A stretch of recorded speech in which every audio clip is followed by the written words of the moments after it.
Hi guys, this is விப்ரிட்டி. Guys, இந்த வீடியோவில் நம்ம என்ன பார்க்க போகிறோம் அப்படின்னா, இன்றைக்கி நம்ம அட்வான்ஸ் லெவலில் வச்சு எப்படி என்ட்ரி எடுத்துக்கலாம்ன்ற எஜுகேஷனல் ரிவ்யூ வீடியோ தான் பார்க்க போகிறோம். வீடியோக்குள்ளே போகிறதுக்கு முன்னாடி இந்த வீடியோவை யூடியூப்பில் யாருன்னா இப்போ தான் புதுசாக பார்க்குறீங்க அப்படின்னா, கண்டிப்பாக நம்ம யூடியூப் சேனலுக்கு கீழே இருக்க டெலகிராம் சேனலில் ஜாயின் பண்ணிக்கிங்க. அப்போ தான் நம்ம போடுற செல்லர்ஸோட பிஇபி லெவல் அண்ட் செல்லர்ஸோட ரியல் சப்போர்ட் ரெசிஸ்டன்ஸ் எல்லாமே உங்களுக்கு ஃப்ரீயாக கிடைக்கும். மார்க்கெட் ஓப்பன் ஆகிறதுக்கு முன்னாடி நம்ம இதை அப்டேட் பண்ணிவிடுவோம். ஆப்ஷன் ட்ரேடர்ஸ்க்கு இது ரொம்பவே யூஸ்ஃபுல்லாக இருக்கும். அது மட்டும் இல்லாமல் கைஸ், இந்த அட்வான்ஸ் லெவல், அதாவது செல்லர்ஸ்க்கு லாஸ் வரக்கூடிய இடம், பிரேக் ஈவன் பாயிண்ட், இதை என்எஸ் சைட்லேருந்து எப்படி எடுக்கிறது, இதை வச்சு எப்படி நம்ம அக்யூரேசி இன்ட்ராடேல ட்ரேட் இருக்குதுன்னு நம்ம வீடியோ கோர்ஸ் கொடுத்துக்கிட்டுருக்கோம். இது வாங்கணும்னு நினைக்கிறவங்க, கற்றுக்கணும்னு நினைக்கிறவங்க, நம்ம டெலகிராம் சேனலில் டிஸ்கிரிப்ஷனில் நம்ம காண்டாக்ட் லிங்க் இருக்குது, அதில் வந்து நம்மளை காண்டாக்ட் பண்ணலாம். ஓகே காய்ஸ், இன்றைக்கி மார்க்கெட்டில் நம்ம அட்வான்ஸ் லெவலை வச்சு என்ட்ரி எப்படி எடுத்துருக்கலாம் அப்படின்னு பார்க்கலாம். காய்ஸ், இன்றைக்கி மார்க்கெட் எங்கே ஓப்பன் ஆச்சு அப்படின்னு பார்த்தீங்கன்னா 22,615. எப்போதுமே மார்க்கெட் ஓப்பன் ஆன ஒரு 15 நிமிஷம் கழிச்சா நம்ம என்ட்ரி எடுப்போம். மார்க்கெட் ஓப்பன் ஆன ஒரு 15 நிமிஷத்தில் மார்க்கெட் எங்கே இருந்தது அப்படின்னு கேட்டிங்கன்னா 22,585 பக்கமாக இருந்தது. அதாவது ஓப்பனுக்கு கீழே, எஸ்டர்டே ஐக்கு கீழே ஒரு நெகட்டிவ். ஓகேங்களா? அப்போது மார்க்கெட் நெகட்டிவ் அப்படின்னும்போது ஆக்சுவலாக வந்து இந்த மணி யார் அப்படின்னு பார்த்தீங்கன்னா 22,600 அப்படின்ற புட்டு இந்த மணி, 22,550 கால், 22,500 கால், இது ரெண்டுமே இந்த மணி. மார்க்கெட் எஸ்டர்டே ஐயை பிரேக் பண்ண முடியல. எஸ்டர்டே ஐக்கிட்டேருந்து எஸ்டர்டே ஐ உள்ளே வருது. இன்னொன்று ஓப்பனுக்கு கீழே அப்படின்றதுனால கண்டிப்பாக நம்ம புட்டை தான் ஃபஸ்ட்டு ஃபோக்கஸ் பண்ணுற மாதிரி இருக்கும். அதை தான் போய் செக் பண்ணுற மாதிரி இருக்கும். அவனால் பர்ஃபார்ம் பண்ண முடியல. அதாவது மார்க்கெட் என்ன சினாரியோ இருக்கோ, மார்க்கெட் நெகட்டிவ்னால் புட்டு பாசிட்டிவாக இருக்கணும். ஓகேங்களா? அட்வான்ஸ் லெவலில் மெயினாக தாண்டணும். இது எதுவுமே நடக்காமல் இருந்தால் மட்டும்தான் நம்ம போய் காலை போய் செக் பண்ணணும். அது வரைக்கும் புட்டை தான் நம்ம போய் பார்க்குற மாதிரி இருக்கும். அதனால் நம்ம இந்த மணி 22,600ன்ற புட் ஆப்ஷனை ஃபஸ்ட்டு போய் பார்த்தோம். ஆக்சுவலாக வந்து பார்த்திங்கன்னா 22,600 அப்படின்ற புட் ஆப்ஷன் இது தான். ஆக்சுவலாக பாருங்கள், மார்க்கெட் நெகட்டிவ், அதாவது மார்க்கெட் எப்படி ஐயை உடைக்கலையோ ஓப்பனுக்கு கீழே இருக்கோ அதே மாதிரி புட் ஆப்ஷன் பாருங்கள், லோவை உடைக்காமல் மார்க்கெட் ஐயை உடைச்சாதான் புட் ஆப்ஷன் லோவை உடைக்கும். மார்க்கெட் ஐயை உடைக்கலை அப்படின்னா புட் ஆப்ஷன் லோவை உடைக்காது, லோ உள்ளே வரும். ஓகேங்களா? அதே மாதிரி ஓப்பனுக்கு மேலே இருக்கும். அவன் ஓப்பனுக்கு, மார்க்கெட் ஓப்பனுக்கு கீழேனா இவன் ஓப்பனுக்கு மேலே இருப்பான் புட் ஆப்ஷன். இதுதான் லாஜிக்கு. ஓகேங்களா? அதே 15 நிமிஷத்தில் பாருங்கள், தெளிவாக எஸ்டர்டே லோ பிரேக் ஆகலை, ஓப்பனுக்கு மேலே ஃபஸ்ட்டு அட்வான்ஸ் லெவலில் தாண்டி நிற்கிறாங்க. அதாவது 67ன்ற பக்கமாக நிற்கிறான். இந்த இடத்துல இவனை என்ட்ரி எடுக்கணுமா அப்படின்னு கேட்டால் கண்டிப்பாக எடுக்கக்கூடாது. ஏன் அப்படின்னா 68 தாண்டி க்ளோஸ் வைக்கிறான். 75ன்றது இன்னொரு அட்வான்ஸ் லெவல். இதை இங்கேருந்து பார்த்திங்கன்னா ஒரு 7 பாயிண்ட் தான் டிஸ்டன்ஸ் இருக்குது. ஆக்சுவலாக இவன் இதையும் தாண்டி க்ளோஸ் வச்சுருந்தா நம்ம என்ட்ரி இங்கேயே எடுக்கலாம், பிரேக் அவுட்லேயே என்ட்ரி எடுக்கலாம், இல்லை புல் பேக்கில் என்ட்ரி எடுக்கலாம். ஆனால் இவன் இந்த அட்வான்ஸ் லெவலில் தாண்டவே முடியல. ஓகேங்களா? 2 அட்வான்ஸ் லெவலில் ஒன்றை தாண்டி க்ளோஸ் வச்சான். ஆனால் இதே வந்து இவன் 65ன்றது ஒரு 95, 100 அந்த மாதிரி செகண்ட் அட்வான்ஸ் லெவல் இருந்தால் ஒரு 35 பாயிண்ட் கேப் இருக்கும், நம்ம எடுக்கலாம். ஆனால் இது ஒரு 10 பாயிண்ட்லேயே தான் கேப் இருக்குன்னும் போது கண்டிப்பாக இவனை நம்ம எடுக்க முடியாது. ஏன் அப்படின்னா இதை இவன் உடைப்பானா அப்படின்றது நம்மளுக்கு தெரியாது, யாருக்குமே தெரியாது இதை உடைப்பானா அப்படின்ட்டு. அப்போது இவன் இதை உடைச்சி க்ளோஸ் பண்ண முடிச்சவனை தான் பிரேக் அவுட்டில் எடுக்கணும், இல்லை புல் பேக்கில் எடுக்கணும். அதனால் கண்டிப்பாக நம்ம வெயிட் பண்ணோம் இதை உடைக்கிறானான்னு பார்த்தா. ஆனால் என்ன நடந்ததுன்னு கேட்டிங்கன்னா அடுத்த கேண்டிலே வந்து பார்த்திங்கன்னா எந்த அட்வான்ஸ் லெவலில் தாண்டி இவன் க்ளோஸ் வச்சானோ அந்த advance level, yesterday low, open எல்லாத்தையும் கீழே உடச்சிட்டான். எல்லாத்தையும் உடச்சி கீழே க்ளோஸ் வச்சிட்டான். அப்போது கண்டிப்பாக இவன் பர்ஃபார்ம் பண்ண மாட்டான். அதாவது புட் ஆப்ஷன் எஸ்டர்டே லோவை பிரேக் பண்ணுதுன்னா மார்க்கெட் எஸ்டர்டே ஐயை தாண்ட போகுது. இவன் ஓப்பனை கீழே உடைச்சதுனால மார்க்கெட்டு ஓப்பனை தாண்ட போகுது, கால் ஆப்ஷன் தாண்ட போகிறான் அப்படின்றது இண்டிகேட் இவன் பண்ணிட்டான். 20 நிமிஷத்துலேயே இண்டிகேட் பண்ணிட்டான். ஓகேங்களா? அப்போது இவன் தான் பர்ஃபார்ம் பண்ணணும். மார்க்கெட் நெகட்டிவ்னா புட் ஆப்ஷன் தான் பர்ஃபார்ம் பண்ணோம். ஆனால் இவன் பர்ஃபார்ம் பண்ண முடியாமல் மார்க்கெட் பாசிட்டிவாக மாறிடுச்சு சடார்னு அடுத்த கேண்டிலே. ஓகேங்களா? அதனால் நம்ம இந்த இடத்துல மார்க்கெட் வரும்போது மார்க்கெட் அந்த இடத்துல யார் இந்த மணி அப்படின்னு பார்த்தீங்கன்னா 22,550 கால், 22,600 கால் தான் இந்த மணி அந்த டைமில். ஓகேங்களா? அதாவது ஒரு 9:30 மணிக்கு எக்ஸாக்டாக 9:35க்கெலாம் பார்த்தீங்கன்னா மார்க்கெட் ரொம்ப ஸ்பீடாக மேலே வந்தது. அந்த இடத்துல வந்து அதாவது இவன் நெகட்டிவாக டோட்டலாக இவன் அட்வான்ஸ் லெவலில் தாண்டி மேலே போகும்போது ஸ்ட்ராங்காக இருக்கிறான்னு அர்த்தம். இவன் எப்போ அட்வான்ஸ் லெவலில் தாண்டி கீழே உடச்சி ஓப்பனை உடச்சி கீழே வந்துட்டானோ டோட்டல் வீக்குன்னு அர்த்தம். அதாவது புட் ஆப்ஷன் டோட்டலாக வீக்குன்னு அர்த்தம். புட் ஆப்ஷன் ஓப்பனையும் லோவையும் கீழே உடைக்கிறான்னா மார்க்கெட் எஸ்டர்டே ஐயை உடைக்க போது ஓப்பனை தாண்ட போகுதுன்னு அர்த்தம். அப்போது கால் ஆப்ஷனும் அதே சினாரியோவில் தான் பாசிட்டிவாக இருக்கும். ஓகேங்களா? ஏன்னா மார்க்கெட் பாசிட்டிவாக மாறிடுச்சு. 9:35லாம். அதனால் நம்ம 22,600 அப்படின்ற கால் ஆப்ஷனை தான் எடுத்தோம். ஆக்சுவலாக இதுதான் 22,600 அப்படின்ற கால் ஆப்ஷனோட சார்ட்டு. நல்லா பாருங்கள், எக்ஸாக்டாக 9:35க்கு மார்க்கெட் எப்படி, அதாவது புட் ஆப்ஷன் எப்படி டோட்டலாக நெகட்டிவ் ஆனானோ சேம் அதே டைமில் கால் ஆப்ஷன் ஓப்பனுக்கு கீழே எஸ்டர்டே கீழே இருந்தவன் எல்லாத்தையும் தாண்டி மேலே வந்துட்டான். ஓகேங்களா, அதாவது கரெக்டாக மேலே வந்து மார்க்கெட் நிற்கிது, தெளிவாக நிற்கிது. ஓகேங்களா, அதாவது எஸ்டர்டே ஐஏ பிரேக்கு, அவனோட அட்வான்ஸ் லெவலும் பிரேக்கு. ஓகேங்களா, எஸ்டர்டே ஐஏ தாண்டினாலே என்ன அர்த்தம், 90ன்றது எஸ்டர்டே ஐஏ, இதை தாண்டினாலே என்ன அர்த்தம், 22,690க்கு இவன் போகிறான் அப்படின்ட்டு அர்த்தம். ஓகேங்களா, இதுதான் லாஜிக், அதாவது ஆப்ஷன் கிரீஸ் பிரகாரம். ஓகேங்களா, இன்னொன்று இவனோட ஆப்போனண்ட் இவன் மேலே வர விடாமல் தடுக்கிறவன் 22,600 புட்டெல்லாம் வந்து டோட்டலாக வீக் ஆகிட்டான். எஸ்டர்டே லோ ஓப்பனுக்கு கீழே அட்வான்ஸ் லெவல் கீழே உடச்சி கீழே வந்துட்டான். அதனால தான் இவன் மேலே போய் இவன் மேலே அவன் கீழே உடைக்கிறான், இவன் மேலே உடைக்கிறான் சேம் டைமில் 9:35. ஓகேங்களா, சப்போஸ் இந்த பிரேக் அவுட்டில் எஸ்டர்டேயை தாண்டி க்ளோஸ் வைக்கும்போது 92, 95 எடுத்திருந்தாலும் ரெண்டே கேண்டில் 140 வரைக்கும் போயிடுச்சு. 50 பாயிண்ட் போயிட்டான். இவ்வளோ பாயிண்ட் போவானான்னு நம்மளுக்கு தெரியாது. ஆனால் நம்ம ஃபஸ்ட்டு 15 பாயிண்ட்டும் செகண்ட் 15 பாயிண்ட் தான் கான்சன்ட்ரேட் பண்ணுவோம். ஃபஸ்ட்டு 15 பாயிண்ட்ன்றது ரொம்ப ரொம்ப ரொம்ப முக்கியம். ஓகேங்க, அது கரெக்டாக கொடுத்துட்டான். அகெயின் வந்து பார்த்தீங்கன்னா இங்கே ஒரு அட்வான்ஸ் லெவல் இருக்குது, இதை பிரேக் அவுட் பண்ணி புல் பேக்கில் நின்று மேலே போகிறான். இதில் வந்து திருப்பியும் ஒரு 25 பாயிண்ட் கொடுத்தான். அகெயின் வந்து பாருங்கள், திருப்பியும் அவன் அட்வான்ஸ் லெவலில் உடைக்கவே இல்லை. திருப்பியும் கீழே ஃபால் ஆகி கூட அட்வான்ஸ் லெவலில் உடைக்கவே இல்லை. அந்த அட்வான்ஸ் லெவல்லே தான் சஸ்டெயின் ஆகிட்டு இருக்கான் பாருங்கள். திருப்பியும் ஒரு 10:45 திருப்பியும் அப்படியே மேலே போயிட்டான், அதாவது ஃபுல் ரேலி ஆகிட்டான்.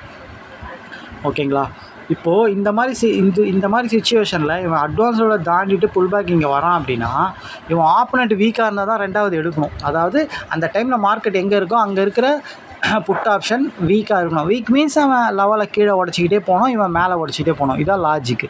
இவன் க்ளீனாக மேலே உடச்சிட்டு புல் பேக் வரான். அதே மாதிரி இவனோட ஆப்போனண்ட் இவன் மேலே போகாமல் தடுக்கிறவன் புட் ஆப்ஷன் லெவலை கீழே உடச்சி புல் பேக் ஆகியிருப்பான் கண்டிப்பாக.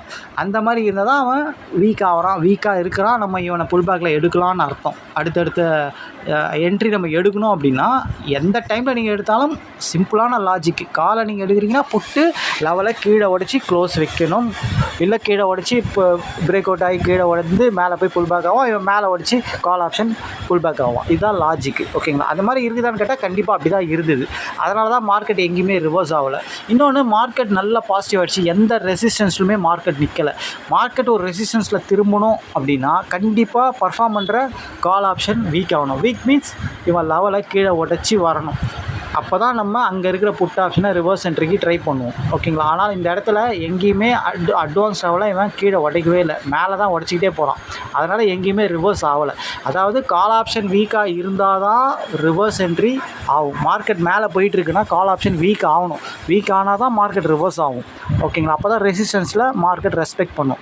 ஓகேங்களா, இதுதான் லாஜிக்கு. ஓகேங்களா, இது எல்லாருக்குமே தெரியும். ஓகேங்களா, கால் ஆப்ஷன் ஸ்ட்ராங்காக இருந்தாலும் ரெசிஸ்டன்ஸை உடைக்கிறதுக்கு தான் அதிக சான்ஸ். அதுக்குன்னு ஸ்ட்ராங்காக இருந்தால் உடைச்சிருவானான்னு கேட்டால் அது 80% உடைக்க தான் சான்ஸ். ஓகேங்களா, 20% என்ன வேணால் நடக்கலாம். ஓகேங்களா, ரொம்ப ரொம்ப ஈஸியான என்ட்ரி தான் கைஸ் இன்றைக்கி. ஓகேங்களா, ரொம்ப ஈஸியான என்ட்ரி. ஓகேங்களா, ஆக்சுவலாக ஃபஸ்ட்டு 15 நிமிஷத்தில் மார்க்கெட் நெகட்டிவ், புட் ஆப்ஷன் தான் பர்ஃபார்ம் பண்ணணும். ஆனால் அட்வான்ஸ் லெவலை அவனால் தாண்ட முடியல. அப்போது வெயிட் பண்ணணும். வெயிட் பண்ணணும், என்ன நடக்குதுன்னு வெயிட் பண்ணி தான் ஆகணும். ஓகேங்களா, உடனே போய் நம்ம எந்த டிசிஷனும் எடுக்கக்கூடாது. ஏதாச்சும் ஒன்று நடக்கணும். நம்ம ஏற்கனவே சொன்ன மாதிரி ஒரு மர்டர் நடந்தால் தான் நம்ம விசாரணையை தொடங்கி நம்ம புலான விசாரணை பண்ணி நம்ம அதில் என்ன நடந்ததுன்னு கண்டுபிடிக்கணும். அது மாதிரி ஏதாச்சும் ஒன்று நடக்கணும். ஓகேங்களா, அது வரைக்கும் வெயிட்டிங் பண்ணணும். ஓகேங்களா, இது ரொம்ப ரொம்ப முக்கியம். ஓகேங்களா, அப்போது நம்ம வெயிட் பண்ணும்போது என்ன பண்ணால் ஓப்பனுக்கு மேலே பாசிட்டிவாக இருந்த புட் ஆப்ஷன், மார்க்கெட் நெகட்டிவாக இருந்தால் மார்க்கெட் பாசிட்டிவாக மாறிச்சு, புட் ஆப்ஷன் நெகட்டிவாக மாறிட்டான். அதனால் நம்ம கால் ஆப்ஷனை நம்ம எடுத்தோம். கால் ஆப்ஷன் அட்வான்ஸ் லெவலையும் எஸ்டர்டே ஐயையும் தாண்டிட்டான். ஓகேங்களா, ஏன்னா புட் ஆப்ஷன் வந்து லோவை உடைச்சான், ஓப்பனை உடைச்சான், லெவலை கீழே அட்வான்ஸ் லெவலில் கீழே உடைச்சான்னா லோவை உடைச்சாலே முடிஞ்சுது கதை. லோவை உடைச்சா மார்க்கெட் ஐயா உடைக்க போகுது, கால் ஆப்ஷன் ஐயா உடைக்க போகிறான்னு தான் அர்த்தம். அதுக்கு லாஜிக்கு. இன்னொன்று, மார்க்கெட் புட் ஆப்ஷன் லோவை 90 உடைக்கிறான் அப்படின்னா மார்க்கெட் இதுக்கு மேலே கீழே வராது அப்படின்னு அர்த்தம். ஓகேங்களா. 600ன்ற புட் ஆப்ஷனு இதுக்கு மேலே அவன் 500க்குலாம் வரமாட்டான் அப்படின்னு அர்த்தம். அப்போ அங்கே இருக்கிற 500, 550, 600 எல்லாமே பர்ஃபார்ம் பண்ணுவான். ஓகேங்களா. இதுதான் லாஜிக், இது ஆப்ஷன் கிரீக்ஸ் அது. ஓகேங்களா. அதனால தான் நம்ம டெய்லி என்ன சொல்லிட்டு இருக்கோம்னா, ஐ லோவில் நீங்கள் ட்ரேட் எடுக்க பழகுங்க. அந்த இடத்துல ஐயா உடைச்சா ஐயா உடைக்கலனா, லோவை உடைச்சா லோவை உடைக்கலனா, இந்த மாதிரி இடத்துல ட்ரேட் பண்ணுவோம். இன்சைட் மார்க்கெட்டாக கண்டிப்பாக மார்க்கெட் ஏதாச்சும் ஐலியோ லோலியோ வந்து நிற்கும் போது ட்ரேட், மார்க்கெட் வந்தாலும் சரி ப்ரீமியம் வந்தாலும் சரி, அந்த இடத்துல நீங்கள் ப்ரீமியம் வந்து லோவில் வந்தாலும் ஐயில் வந்தாலும் அவனை எடுக்கும்போது அவன் ஆப்போனண்ட் கரெக்டாக இவன் மேலே உடைக்கணும், அவன் கீழே உடைக்கணும். அந்த சினாரியோவில் இருந்தால் என்ட்ரி எடுங்க. இது ரொம்ப ஈஸியான என்ட்ரி தான். ஏன்னா 15 நிமிஷத்தில் புட் ஆப்ஷன் பர்ஃபார்ம் பண்ணலை, அவன் லெவலில் கீழே உடைச்சான், மார்க்கெட் பாசிட்டிவாக மாறிச்சு. கால் ஆப்ஷன் தெளிவாக சப்போர்ட் அட்வான்ஸ் லெவலில் எடுத்து அஸ்டட் ஐயை தாண்டி அட்வான்ஸ் லெவலையும் தாண்டி தெளிவாக டார்கெட் கொடுத்தான். திருப்பியும் புல் பேக்லேயும் வந்து டார்கெட் கொடுத்தான். ஆனால் இவ்வளோ பெரிய ரேலி ஆகுமா? இது எப்படி கண்டுபிடிக்கிறதுனா, இது யாருக்குமே தெரியாது கைஸ். எல்லாரும் யூடியூப்பில் ஏதாச்சும் சொல்லிக்கிட்டு இருப்பாங்க. இப்படி பார்த்தா இப்படி இருந்தால், இந்த ஸ்ட்ரக்சர் இருந்தால் இவன் மேலே இவ்வளோ தூரம் போயிடுவான், அவ்வளோ தூரம் போயிடுவான், அப்படிலாம் கிடையவே கிடையாது. 100% கண்டுபிடிக்க முடியாது. ஒரு செல்லர்ஸோட மார்க்கெட்டை ஒருத்தவங்க முன்னாடியே ப்ரெடிக்ட் பண்ணுறாங்கன்னா அது சாதாரண விஷயமே கிடையாது. அது வந்து யாராலையுமே பண்ண முடியாது அது. ஓகேங்களா. இது வந்து இந்த மாதிரி ஸ்ட்ரக்சரில் நம்ம ஏற்கனவே சொல்லியிருக்கோம், ஒரு பாசிட்டிவாக இருந்தால் நெகட்டிவாக மாறிட்டான் அப்படின்னா மார்க்கெட் நல்ல ஸ்பீடாக மேலே போகும். அதாவது ஒரு ரிவர்ஸ் என்ட்ரி. இப்போ இது காலையில் ரிவர்ஸ் ஆனது தான் கணக்கு. ஏன்னா புட் ஆப்ஷன் தான் மார்க்கெட் நெகட்டிவாக வந்து புட் ஆப்ஷன் தான் பர்ஃபார்ம் பண்ணணும். புட் ஆப்ஷன் அதே மாதிரி பர்ஃபார்ம் பண்ணுறதுக்கு ட்ரை பண்ணால் முடியாமல் கீழே எல்லாத்தையும் உடச்சி கீழே வரான். அப்போது ரிவர்ஸ் ஆகுது மார்க்கெட்டு. ஒரு ட்ரெண்டு செல்லுலேருந்து பைக்கு மாறுது. அப்போ அதில் நல்ல ஃபாஸ்ட் மூவ்மெண்ட், அந்த மாதிரி மூவ்மெண்ட்டான இடத்துல நல்லாயிருக்கும் மார்க்கெட் எப்போவுமே. ஓகேங்களா. இந்த இடத்துல நம்ம ஆக்சுவலாக எப்படி இன்றைக்கி வியாழக்கிழமைன்றதுனால 0 to 0 எப்படி எடுத்துருக்கணும் அப்படின்னா, இப்போ 22,600ன்ற இடம், இந்த இடத்துல வந்து நீங்கள் என்ட்ரி எடுக்கும்போது இவன் ஆப்போனண்ட் கண்டிப்பாக லோவெல்லாம் உடச்சி அட்வான்ஸ்லாம் வச்சு கீழே தான் போயின்னு இருக்கான். அப்போ அவன் பர்ஃபார்ம் பண்ண மாட்டான்னு தெரியும் போது இவன் தான் பண்ணி ஆகணும். அப்போது இவனை புல் பேக்கில் இவன் மேலே போகும்போது நீங்கள் எப்படி எடுக்கணும் அப்படின்னு கேட்டால் 22,600 எடுக்கக்கூடாது, 22,700, 750 அந்த மாதிரி அவுட் ஆஃப் த மணியில் எடுக்கணும். ஏன்னா இவன் பர்ஃபார்ம் பண்ணும்போது அவனும் சேர்ந்து தான் பர்ஃபார்ம் பண்ணுவான். ஓகேங்களா. இவனோட ப்ரீமியம் 122, அவனோட ப்ரீமியம் கம்மியாக இருக்கும். ஓகேங்களா. 20 ரூபா 30 ரூபா அந்த மாதிரி இருக்கும். 0 to 0 அப்படி தான் எடுக்கணும். ஓகேங்களா. எடுத்து நம்ம ப்ராஃபிட் பண்ணிக்கலாம் இந்த மாதிரி ஸ்ட்ரக்சரில். ஓகேங்களா. ஓகே. இன்றைக்கி சப்போஸ் அந்த மாதிரி உள்ளால் எடுக்க முடியும்னா பிரச்சனை இல்லை. நம்ம ஃபஸ்ட் ஹாஃபில் நம்மளுக்கு ப்ராஃபிட், க்ளீன் ப்ராஃபிட். ஓகேங்களா. 9:30 மணிக்கு மார்க்கெட் க்ளீனாக நம்மளுக்கு என்ட்ரி கொடுத்து ப்ராஃபிட் கொடுத்துட்டான். அதுக்கப்புறம் நம்ம 0 to 0 ஸ்ட்ரக்சரை பார்த்து எடுத்தீங்க அப்படின்னா அவுட் ஆஃப் த மணியில் எடுத்து தான் ப்ராஃபிட் பண்ணியிருக்கோம். ஏன்னா ப்ரீமியம் அதிகமாக இருக்குது கால் ஆப்ஷனில். அப்போது கரெக்டாக வந்து நீங்கள் ஆப்ஷன் டேபிளில் போய் பார்த்தீங்க அப்படின்னா தெளிவாக வந்து 23,000 கால் ஆப்ஷன், 22,900 கால் ஆப்ஷன்லாம் கொடுத்துருந்தான் ஃபஸ்ட்டு பிளேஸில். அப்போது அது வரைக்கும் மார்க்கெட் போகும் அப்படின்றது தான் ஆப்ஷன் கிரீக்ஸ் பிரகாரம் அர்த்தம். ஆப்ஷன் டேபிளில் நம்ம சொல்லி கொடுத்த மாதிரி ரெசிஸ்டன்ஸ் அது வரைக்கும் 2 வாட்டி மாறிச்சு. இன்றைக்கி ரெசிஸ்டன்ஸு நம்ம காலையில் போட்ட ரெசிஸ்டன்ஸு காலையிலேயே மாறிடுச்சு அது. ஓகேங்களா. அப்போது கால் ஆப்ஷனாக இருந்தால் அவன் ப்ரீவியஸ் க்ளோஸை கூட்டி வரதான் ரெசிஸ்டன்ஸ். அப்போது அதிகமான டார்கெட் இருந்தது. அதுலேயே நம்ம ஒரு 80% நம்ம மார்க்கெட் இந்த டார்கெட் வரைக்கும் போகும் அப்படின்றத நம்ம தெரிஞ்சுன்னு இருக்கலாம். ஓகேங்களா. ஆனால் எதுவுமே வந்து 100% கிடையாது அப்படின்றது தான் யதார்த்த உண்மை. ஓகேங்களா. அப்போது இது வந்து இவ்வளோ தூரம் போகும் போகாது இதெல்லாம் நம்மளுக்கு தேவையில்லை. நம்ம ஒரு ஸ்டைலை ஃபாலோ பண்ணுறோம், ஒரு ஸ்ட்ராட்டஜியை ஃபாலோ பண்ணுறோம். 15 point stop loss, 15 point target. இதையே நீங்கள் தெளிவாக டிசிப்ளினாக பொறுமையாக அழகாக ட்ரேட் பண்ணிங்க அப்படின்னா இதில் நீங்கள் பழகிட்டிங்கனாலே இதையே டெய்லி நீங்கள் எடுத்துகிட்டு லாட்டை இன்க்ரீஸ் பண்ணி அழகாக நீங்கள் ஜெயிச்சுட்டு போயிட்டே இருக்கலாம். ஓகேங்களா. இதில் ப்ராக்டிஸ் பண்ணி ஜெயிக்கிற வரைக்கும் தெளிவாக நீங்கள் பொறுமையாக இருந்து கரெக்டாக நீங்கள் சின்ன அமௌண்ட்டு போட்டு ஃபஸ்ட்டு வின் பண்ணுறீங்களான்னு பார்த்துட்டு அதை டபுள் ஆக்க முடிஞ்சுதுன்னா நீங்கள் பெரிய அமௌண்ட் போட்டு பெரிய லாட் பண்ணலாம். அதை முடியலன்னா அது முடிகிற வரைக்கும் நீங்கள் ட்ரைனிங்கில் தான் இருக்கணும். சின்ன அமௌண்ட்டு போட்டு தான் பண்ணணுமே. ஓகேங்களா. ஒரு வாரத்துக்கு 1 ட்ரேட் 2 ட்ரேட் அந்த மாதிரி பண்ணி நீங்கள் டபுள் ஆகணும். ஓகேங்களா. அதில் சக்ஸஸ் ஆனால் தான் நீங்கள் பெரிய ட்ரேடே போகணும். அப்போ தான் நீங்கள் வந்து கரெக்டாக சைக்காலஜிக்காக நீங்கள் தெளிவாக ஆவீங்க, எமோஷன் ஆக மாட்டீங்க. உங்களுக்கு தெரியும் ஓகே இந்த ஸ்ட்ரக்சர் மட்டும் நம்ம எடுப்போம்பா. நம்ம ஏற்கனவே சொன்னது தான். லோவை உடைக்காமல் லோ உள்ளே வர்றது, ஐயை உடைக்காமல் ஐ உள்ளே வர்றது. ஓகேங்களா. ஐயை உடைக்கிறது இந்த மாதிரி ஸ்ட்ரக்சரில். இப்போ வந்து பாருங்கள், புட் ஆப்ஷன் லோவை உடைச்சிட்டான். புட் ஆப்ஷன் லோவை உடைக்கும் போது நம்ம செல் பண்ண போகிறதில்ல. அப்போது புட் ஆப்ஷன் லோவை உடைக்கிறோன்னா கால் ஆப்ஷன் ஐயை உடைப்பான். அப்போது ஒரு ஐயை உடைய போகிறான்னு அர்த்தம். அந்த ஸ்ட்ரக்சரில் நம்ம எடுத்துகிட்டு போகலாம்.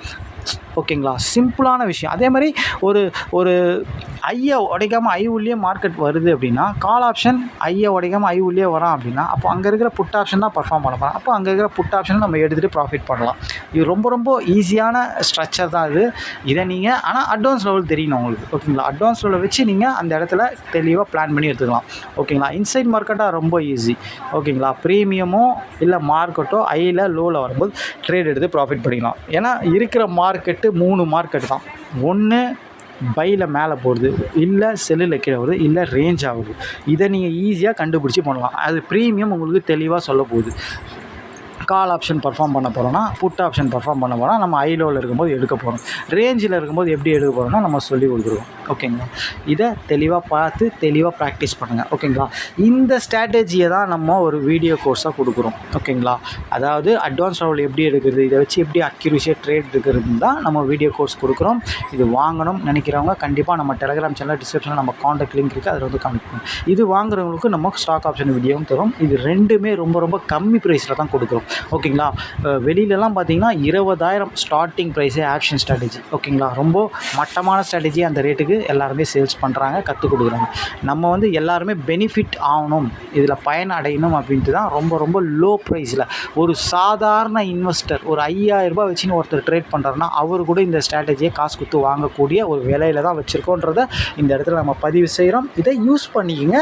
இதில் ரொம்ப ரொம்ப முக்கியம் என்னென்னா, நீங்கள் ஸ்ட்ராட்டஜி வாங்குறதோ நீங்கள் இது பண்ணுறதோ கிடையாது. இதில் வந்து மெயினாக ப்ராக்டிஸ் தான் ரொம்ப முக்கியம். நம்ம என்ன சொல்கிறோமோ அதை ஃபாலோ பண்ணி தெளிவாக அதில் சக்ஸஸ் பண்ணிவிட்டு அதுக்கப்புறம் ரியல் மணி போட்டு பண்ணி சக்ஸஸ் பண்ணணும். ஓகேங்களா? எடுத்தவொடனே அவசரப்பட்டோ மற்றவங்க சொல்கிறத கேட்டோ யூடியூப்பில் வரதை பார்த்தோ நீங்கள் பண்ணி உங்கள் பண்ணீங்க அப்படின்னா லாஸ் தான் வரும். ஓகேங்களா? அதனால் நம்ம என்ன சொல்லி கொடுக்குறோமோ அதை தெளிவாக ப்ராக்டிஸ் பண்ணிவிட்டு நம்மளே சொல்லியிருக்கோம் எல்லாமே தெளிவாக. பேப்பர் ட்ரேடிங்கில் வின் பண்ணணும், அதுக்கப்புறம் சின்ன அமௌண்ட்டு போட்டு அதை தெளிவாக நீங்கள் டபுளாக தெரியணும். இது எல்லாமே பண்ணி முடித்தா தான் நீங்கள் பெரிய அமௌண்ட்டு போட்டு பெரிய லாட்லேயே பண்ணணும். அது வரைக்கும் நீங்கள் சிம்பிளாக தான் பண்ணிகிட்டு இருக்கணும்.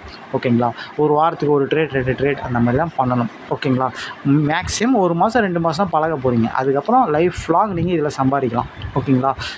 இதுதான் முக்கியம். அதாவது நீங்கள் பாஸ் பண்ணுறது தான் முக்கியம். அதாவது எப்படி நீங்கள் +2 வரைக்கும் படிப்பீங்க, ஆனால் காலேஜில் நீங்கள் நல்லா +2ல் அந்த லாஸ்ட் அந்த 12வது படிக்கும்போது ஒரு நல்ல ஸ்கோர் பண்ணிங்கன்னா தான் நீங்கள் காலேஜில் நீங்கள் நினச்ச சீட்டை எடுக்க முடியும். ஓகே, வாங்க முடியும், படிக்க முடியும். அந்த மாதிரி தான் அந்த 1 மாதம் 2 மாதம் மேக்ஸிமம் 3 மாதம் நீங்கள் எந்த அளவுக்கு நீங்கள் ப்ராக்டிஸ் பண்ணி தரவாகிறீங்களோ லைஃப் லாங் நீங்கள் இதில் சம்பாரிச்சிக்கிட்டே இருக்கலாம். அதனால் அந்த 3 மாதத்தை நம்ம என்ன சொல்லி கொடுத்துருக்கோமோ பொறுமையாகவும் டிசிப்ளினாகவும் ட்ரேட் பண்ணி கண்டிப்பாக நீங்கள் ஜெயிக்க முடியும்ன்றதை இந்த இடத்துல நம்ம சொல்லிக்கிறோம். ஓகேங்களா? ஓகே கைஸ், இன்றைக்கி சூப்பரான மார்க்கெட் தான், ரொம்ப ஈஸியான மார்க்கெட் தான், எந்த கன்ஃபியூஷன் கிடையாது. ஒன் சைட் மார்க்கெட்டுன்றதுனா 2 சைடு ஆனால் தான் கன்ஃபியூஸ் ஆகும். ஒரு சைட் மார்க்கெட் ரொம்ப ஈஸியாக தான் இருந்தது. ஓகேங்களா? ஓகே கைஸ், இன்றைக்கி ஸ்டாக் ஆப்ஷனில் நம்மளுக்கு என்ட்ரி வரல நம்ம ஸ்ட்ராட்டஜி பிரகாரம், அதனால் நம்ம இன்றைக்கி என்ட்ரி எடுக்கலை. ஓகே கைஸ், நாளைக்கு மார்க்கெட்டில் பார்க்கலாம். தேங்க்யூ.